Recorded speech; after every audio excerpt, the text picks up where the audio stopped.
আসসালামু আলাইকুম। আধ্যাত্মিকতা ও মানব সেবার শিক্ষার আলোর নগরী মাইজভান্ডার শরীফের ১২০তম উরস উপলক্ষে লক্ষ লক্ষ ভক্তের ঐতিহাসিক মিলন মেলা সকালে হজরত গৌসুল আজম মাইজভান্ডারি সাজ্জাদ হজরত এমদাদুল হক মাইজভান্ডারি মাজারে গিলাপ ছাড়ানোর মাধ্যমে উরসের আনুষ্ঠানিকতা আরম্ভ করেন। ভক্তরা নজরানা হিসেবে মহিষ গরু নিয়ে মাজারের উদ্দেশ্যে রওনা দেন। এই হাদিয়াগুলো শুধু পশু নয়, ভক্তদের ভালোবাসার প্রতীক, যেখানে হাজার হাজার স্বেচ্ছাসেবক ভাইয়েরা শৃঙ্খলা, নিরাপত্তা, দিক নির্দেশনা, নারী পুরুষ সবার সেবা নিশ্চিত করেন।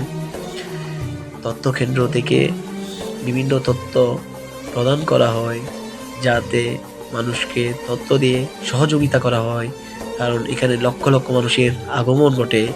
এই তথ্যকেন্দ্রগুলো থেকে মহিষ গরুগুলো নির্দিষ্ট স্থানে পৌঁছে দেওয়া হয় জবে করার জন্য।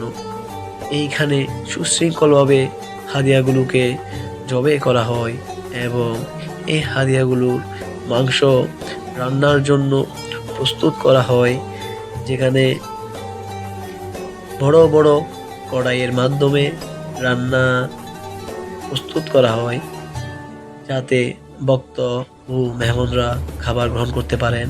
তাবরুকের জন্য হাজার হাজার মানুষ লাইনে দাঁড়ায়। এখানে কেউ বড় বা ছোট নয়, ধনী গরিব সবাই এক কাতারে ভ্রাতৃত্বে দৃশ্যমান হয় এবং সুন্দরভাবে তাবরুক বিতরণ করা হয়।